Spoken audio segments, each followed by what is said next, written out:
Hello दोस्तों। कैसे हैं आप लोग। एक बार वापस से आपका स्वागत है मेरे चैनल में। आज हम बात करेंगे राष्ट्रीय आंदोलन के बारे में। मतलब भारतीय राष्ट्रीय आंदोलन की शुरुआत कैसे हुई थी उसके बारे में बात करेंगे।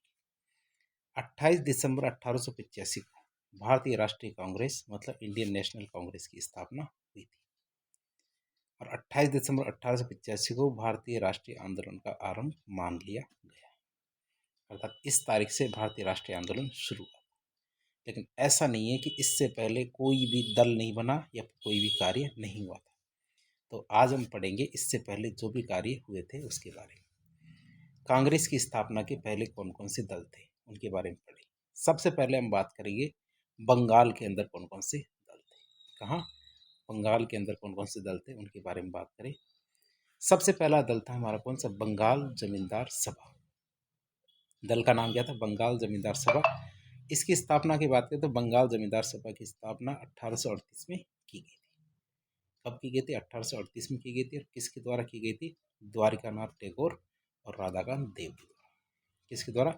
द्वारकानाथ टैगोर और राधाकांत देव ने बंगाल जमींदार सभा की स्थापना 1838 में की थी।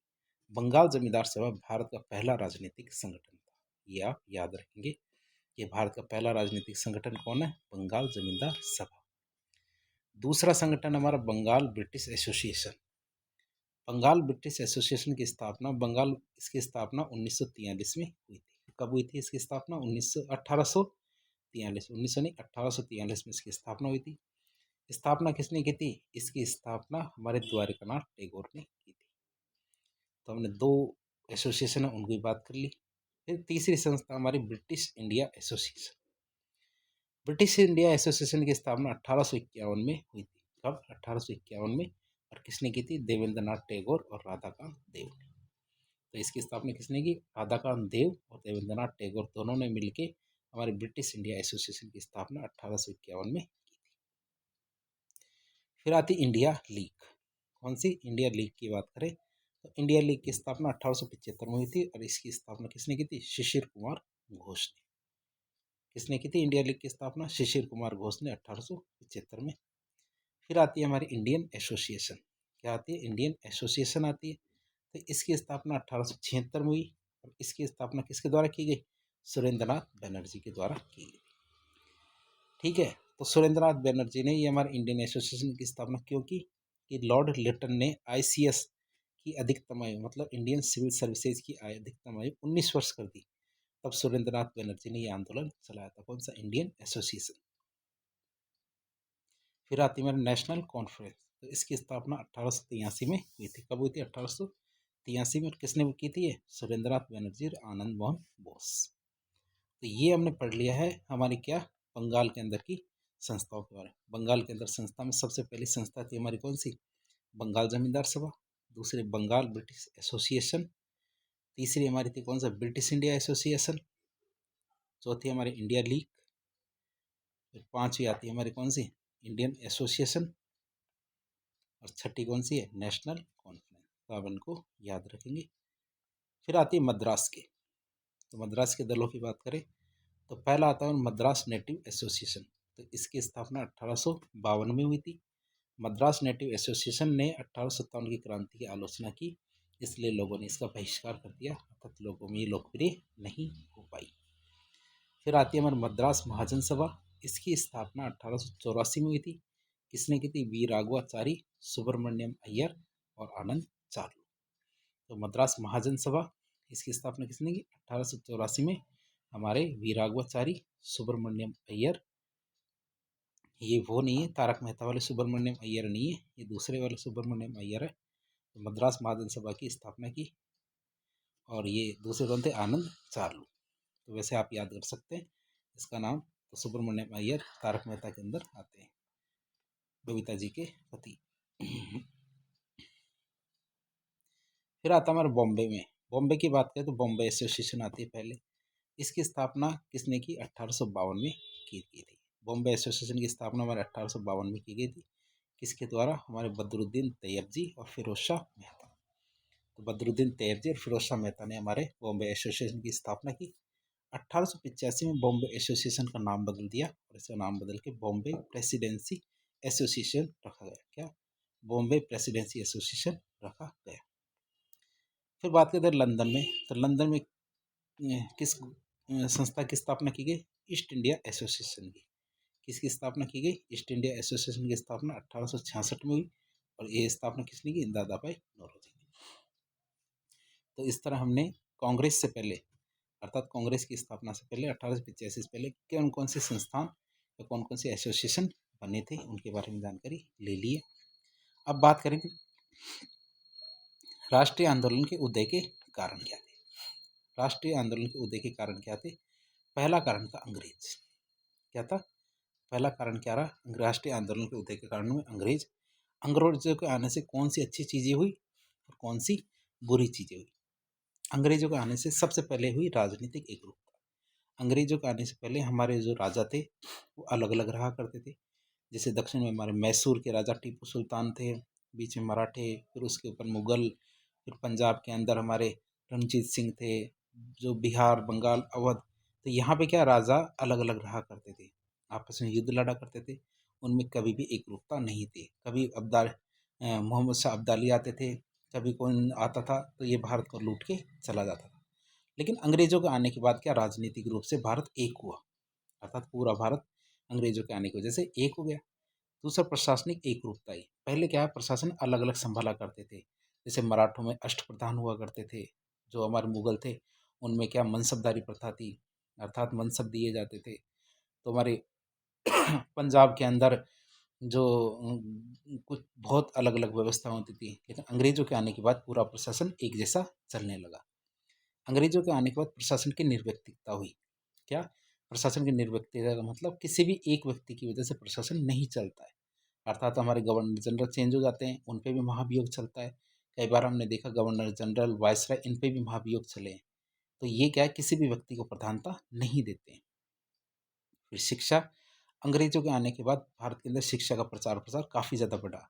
नहीं तो अंग्रेजों आने से पहले शिक्षा का प्रचार प्रसार इतना नहीं था। यातायात और संचार के साधन, अंग्रेजों के आने के बाद हमारे यातायात और संचार के साधन बढ़े, जिससे लोगों के बीच की दूरियां कम हो गई। समाचार पत्र पुस्तकें, अंग्रेजों ने क्या किया, समाचार पत्र पुस्तकों को बहुत सारा प्रसार जो वो दिया, क्या कहते हैं, प्रोत्साहन दिया, जिससे अंग्रेज भारतीयों के अंदर क्या पुस्तकें और समाचार पत्र के प्रति रुझान बढ़ने लगा। अब ये तो हमने देखा अंग्रेजों के आने के बाद कौन कौन सी अच्छी चीज़ें हुई, कौन कौन सी बुरी चीज़ें हुई, इनके बारे में बात करें। अंग्रेजों के आने के बाद तो अंग्रेजों ने क्या साम्राज्यवादी नीति के अंतर्गत भारत में आए थे और साम्राज्यवादी नीति को आगे बढ़ाया। अंग्रेजों के आने के बाद नस्लीय भेदभाव बहुत बड़े लेवल पर फैल गया, अर्थात अंग्रेज अपने आप को उच्च नस्ल का मानने लगे थे, जिससे वो भारतीयों के साथ भेदभाव करने लगे। अंग्रेजों के आने के बाद क्या ईसाई मिशनरियों ने अपना धर्म प्रचार प्रसार किया, और वो क्या करते थे, जो भारतीय के धर्म थे अर्थात मुस्लिम और जैसे हिंदू धर्म है, उनमें जो कुरीतियाँ थी उनका मजाक उड़ाया करते थे। अंग्रेज क्या करते थे, भारतीयों का आर्थिक शोषण भी करते थे, उन पर बहुत सारे कर लगाते थे, राजस्व के नाम पे किसानों को लूटा करते थे। लॉर्ड लिटन ने तो हद ही कर दी। कैसे? जैसे वर्नाकुलर प्रेस एक्ट, हमारे देशी समाचार पत्र थे उनको रोक लगा दी। शस्त्र अधिनियम, उन्होंने कहा शस्त्र अधिनियम के तहत जो भारतीय यदि हथियार रखेंगे तो उनको शस्त्र रखने के लिए लाइसेंस रखने की जरूरत है। आईसीएस की आयु तो घटा के 19 साल ही कर दी, ये तो सबसे हद वाली बात थी। फिर इल्बर्ट विल विवाद आ गया था, जिसमें जो भारतीय जज है ये अंग्रेजों को सजा नहीं सुना सकते थे, ये इल्बर्ट विल विवाद था, जिसका समाधान ज्यूरी से किया गया था। फिर बात करते हैं 1857 क्रांति। 1857 की क्रांति ने भी हमारे देश के अंदर राष्ट्रीय आंदोलन को बढ़ाने का प्रयास किया। फिर हमारे धार्मिक और सामाजिक सुधार आंदोलन थे, इन्होंने भी बड़े लेवल पर भारत के अंदर राष्ट्रीय आंदोलन को बढ़ाने का कार्य किया। कांग्रेस की स्थापना ने इसको चरम तक पहुंचा दिया। वैश्विक राष्ट्रवाद की बात करें तो 1870 में के दशक में हमारे इटली और जर्मनी का एकीकरण हुआ, जिसकी वजह से क्या हुआ कि पूरी दुनिया के अंदर राष्ट्रवाद की लहर फैल गई। तो भारत भी इससे अछूता नहीं रहा, भारत के अंदर भी यह हुआ। अब राष्ट्रीय आंदोलन की बात करें तो राष्ट्रीय आंदोलन को हम कुछ चरणों के अंदर पढ़ेंगे। राष्ट्रीय आंदोलन का पहला चरण, राष्ट्रीय आंदोलन का दूसरे चरण के बारे में पढ़े, तो दोनों का यदि तुलनात्मक अध्ययन करें तो पहले चरण हमारे 1885 से 1905 तक रहा। पहला चरण क्या हमारे 1885 से 1905, तो दूसरा चरण 1905 से 1919 तक रहा। राष्ट्रीय आंदोलन के पहले चरण में वो हम नरम दल का प्रभाव था, तो दूसरे चरण में क्या गरम दल का प्रभाव अधिक था। नरम दल की बात करें तो इसमें कौन कौन से नेता प्रमुख थे? सुरेंद्रनाथ बनर्जी, दादा भाई नौरोजी, फिरोज शाह मेहता और गोपाल कृष्ण गोखले। पहले चरण में हमारे क्या कुछ नेता महत्वपूर्ण थे, जैसे सुरेंद्रनाथ बनर्जी, दादा भाई नौरोजी, फिरोज शाह मेहता और गोपाल कृष्ण गोखले। उसी तरह दूसरे चरण में हमारे महत्वपूर्ण नेता कौन कौन से थे? लाला लाजपत राय, बाल गंगाधर तिलक, बिपिन चंद्र पाल और अरविंद घोष। फिर बात करें नरमपंथी की विचारधारा क्या कहती है। नरमपंथी की विचारधारा के अनुसार ये अंग्रेजों की न्यायप्रियता में विश्वास करते थे। क्यों? क्योंकि अब शुरुआती चरण है। क्या शुरुआती चरण है कांग्रेस का, तो ये क्या करते थे? अंग्रेजों की न्यायप्रियता में विश्वास करते थे। ब्रिटिश शासन को भारत के लिए देवी वरदान मानते थे। क्यों? क्योंकि अंग्रेज भारत में आधुनिक शिक्षा और आधुनिक मूल्य लेके आए थे। अंग्रेजों के जाने से भारत में राजनीतिक अस्थिरता आ सकती थी, इसलिए मानते थे कि भारत के लिए बहुत अच्छा है कि अंग्रेज आए। भारतीय जनता में राजनीतिक चेतना का विकास नहीं हुआ था, इसलिए उन्हें अभी राष्ट्रीय आंदोलन में शामिल नहीं करना चाहिए, ये मानते थे। भारतीयों के अंदर क्या राष्ट्रीय चेतना का विकास नहीं हुआ, इसलिए उनको राष्ट्रीय आंदोलन में शामिल नहीं करना चाहिए। भारतीयों का शैक्षिक विकास किया जाना चाहिए पहले। राष्ट्रीय आंदोलन में सभी जाति धर्म के लोगों को शामिल करना चाहिए। प्रार्थना पत्र, ज्ञापन और सम्मेलन के माध्यम से राष्ट्रीय आंदोलन को आगे बढ़ाते थे। अब उसी तरह देखिए गर्मपंथियों की, तो गर्मपंथियों की विचारधारा क्या कहती है। इनकी विचारधारा के अनुसार ब्रिटिश शासन क्या साम्राज्यवादी और औपनिवेशिक प्रकृति का था। कैसा था? साम्राज्यवादी और औपनिवेशिक प्रकृति का था। भारतीय जनता में राजनीतिक चेतना का विकास तो नहीं हुआ है, लेकिन फिर भी उन्हें राष्ट्रीय आंदोलन में शामिल करना चाहिए। क्यों? क्योंकि किसी भी व्यक्ति को यदि उत्तरदायित्व दिया जाता है, तभी उसमें उत्तरदायित्व की क्षमताएं विकसित होती है। यदि आप किसी व्यक्ति में क्षमताएं विकसित करना चाहते हो, तो आप उसे जिम्मेदारी दो। राष्ट्रीय आंदोलन में धार्मिक प्रतीकों का प्रयोग इन्होंने बहुत ज्यादा किया। स्वदेशी वस्तुओं, विदेशी का प्रयोग और विदेशी वस्तुओं का बहिष्कार इनके लिए टूल्स की तरह काम लिया इन्होंने। हड़ताल, जुलूस आदि का सहारा भी इन्होंने खूब लिया। फिर बात करें राष्ट्रीय आंदोलन में नरमपंथियों का योगदान की बात करें तो नरमपंथियों ने राष्ट्रीय आंदोलन को शुरू किया और उसे संगठित किया। नरमपंथी राष्ट्रीय आंदोलन को अंग्रेजों के दमन से बचाने में सफल रहे थे।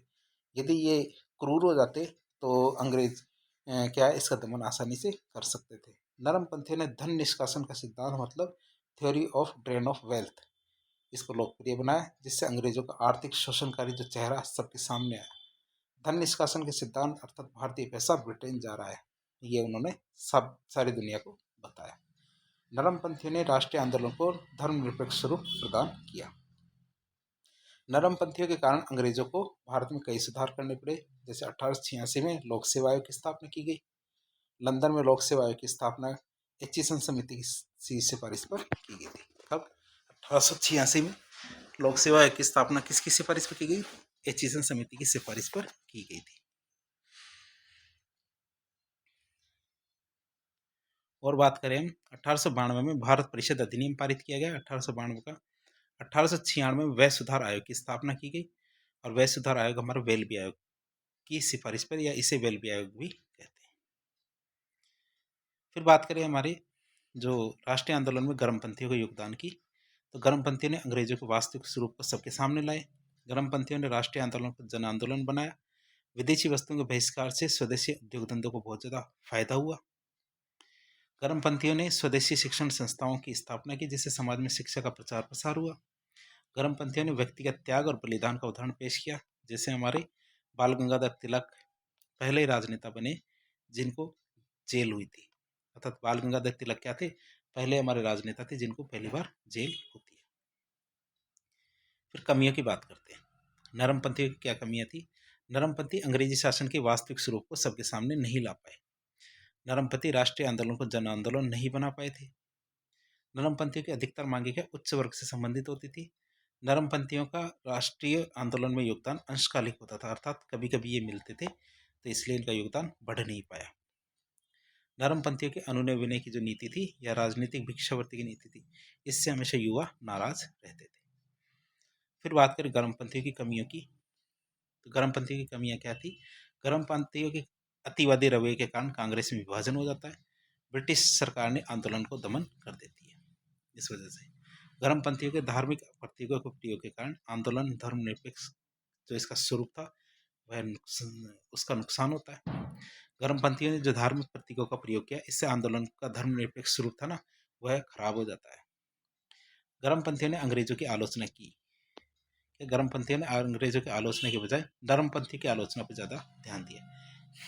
गर्मपंथी खुद ही संगठित नहीं थे, तो ये कारण थे। अब बात करें गर्मपंथियों की, तो गर्मपंथी के उदय के क्या कारण थे? भारतीय गर्मपंथियों भारतीय कहते हैं नरमपंथियों से असंतुष्ट थे, इसलिए गर्मपंथी का उदय हुआ। भारत में काल और प्लेग की स्थिति थी, जिसपे क्या ब्रिटिश सरकार ध्यान नहीं दे रही थी, और नरमपंथी अनुनय विनय की नीति अपनाते थे, जिससे भारतीय नाराज थे। लॉर्ड कर्जन की नीतियों के खिलाफ भारतीयों में वैसे भी गुस्सा था। उस समय पूरे विश्व में उग्र राष्ट्रवाद की लहर थी। विश्व में बहुत सारी घटनाएं थी जिन्होंने भारतीयों के बहुत ज़्यादा प्रभावित किया। जैसे 1895 में जापान की जीत हो जाती है। जापान की जीत किस पे? चीन की पर। 1896 में इथोपिया की इटली पर जीत हो जाती है। 1905 में जापान ने जो रूसी हाथी है उसको हरा दिया था। रूप पर जीत नहीं, रूस पर जीत है। बोअर विद्रोह में डच किसानों ने अंग्रेजों का काफी तगड़ा विरोध किया था। तो इन चीजों ने क्या किया? भारत को राष्ट्रवाद की तरफ धकेला। फिर बात करें धर्म सुधार आंदोलनों ने प्राचीन भारत का गौरवगान किया, जिससे भारतीय का आत्मविश्वास काफी बढ़ा। तो इस तरह हमने देखा जो कांग्रेस से पहले जो भी जो संगठन थे उनके बारे में देखा, साथ ही साथ जो हमारे कांग्रेस के या राष्ट्रीय आंदोलन के उदय के 2 चरणों के बारे में देखा, तुलनात्मक अध्ययन किया। गर्म दल और नरम दल, गर्मपंथियों और नरमपंथियों का तुलनात्मक अध्ययन किया। तो इस प्रकार के इन्फॉर्मेटिव वीडियो देखने के लिए हमारे चैनल से जुड़े। वीडियो यदि पसंद आता तो वीडियो को लाइक करें, चैनल को सब्सक्राइब करें। यदि आपके कोई सुझाव हो कमेंट बॉक्स के माध्यम से बताएं। धन्यवाद।